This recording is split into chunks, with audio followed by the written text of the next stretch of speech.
Japan makes the best jeans in the world, but what is Japanese denim? That's actually a really difficult thing to answer because Japanese denim has meant different things at different times. Really, three wildly different things. So we'll start with phase one right after World War II in the 1950s. So the story of Japanese denim actually starts with American denim, sourced from American soldiers post-war. At the time, jeans were a new radical clothing item. They called them G-pant, which is GI pants. These pants were used as barter trade in several seedy transactions, and they ended up in the American district, Ameoko, America Town. And these pants are not just pants, they carried a certain cultural identity with them. They offered a bit of psychological escape. The laid-back aura of 1950s America was in stark contrast to what was happening in Japan at the time. A very structured, highly codified social order with lots of rules and lots of history. And those energies, that like symbolism, means that American jeans becomes the uniform for a lot of countercultural movements in Japan. Like if you were a Marxist student, if you were an anti-Vietnam War protester,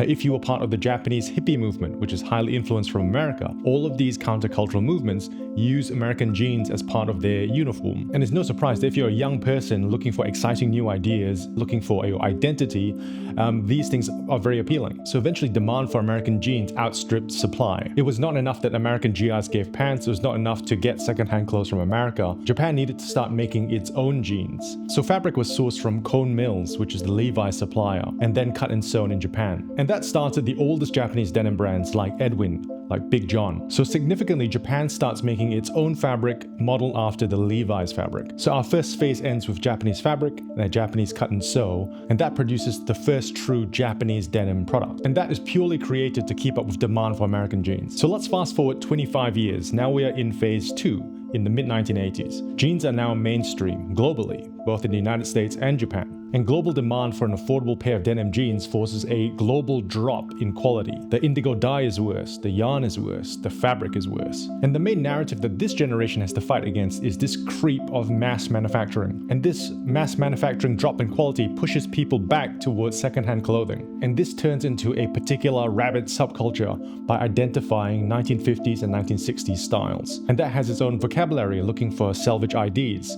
hidden rivets, like specific Levi's tags. And by noticing these things, you associate that as a surrogate marker of quality. It becomes a very specific intellectual obsession. But classic American jeans, 1950 style, becomes very expensive, like too expensive. $1,000 becomes way too unaffordable for a young person to buy a quality pair of jeans. So the definition of Japanese denim has to change again. Like, how do we once again create a countercultural product to fight against this mass manufacturing idea? And this leads to 5 companies set up in Osaka, the Osaka 5, that are set up to recreate vintage or reproduction jeans. Denim, Studio de Artisan, Evisu, Full Count, and Warehouse. They decide to rebuild 1950s, 1960s jeans from scratch. And in doing so, they create very Japanese innovations. They repurpose very narrow shuttle looms that were made for Japanese sailcloth, and they repurpose that towards making denim. They revive a very ancient indigo dyeing tradition, and that has been going on for centuries. And the craft of indigo dyeing kimonos are now indigo dyeing jeans. And they focus a lot of intellectual energy into replicating 1950s jeans almost exactly.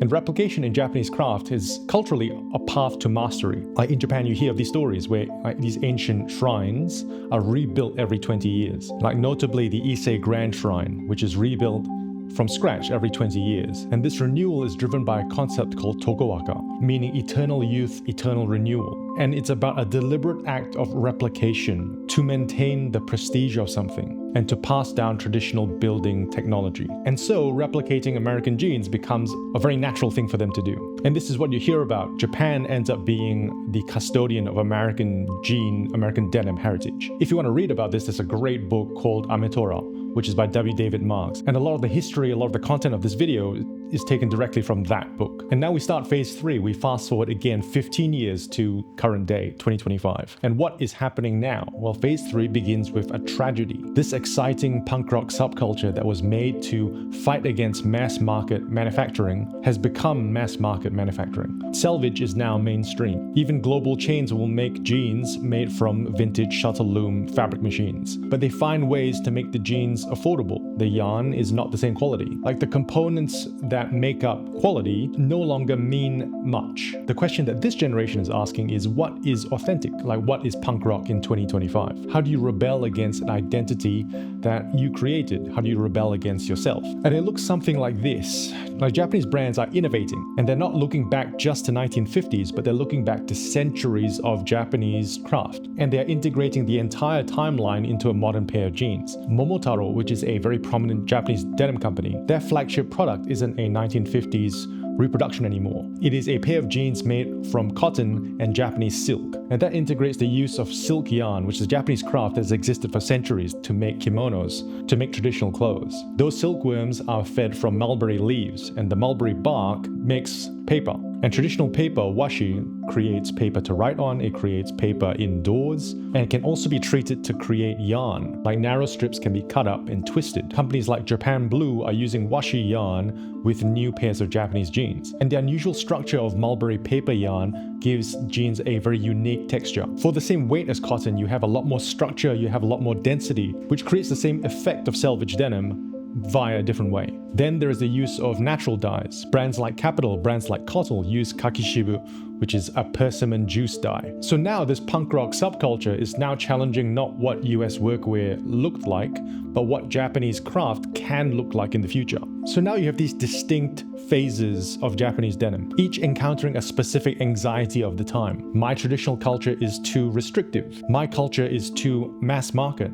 Like, my culture has been used against me and doesn't feel authentic anymore. And the things that we normally think about, like fabric weight, fabric dye, made in Japan, Selvedge ID, all of these things are just vocabulary. That's just execution. And design is picking apart the vocabulary to construct a sentence, to voice your opinions of the time, to voice your dissent almost, to help make sense of what you are going through at any one period of time.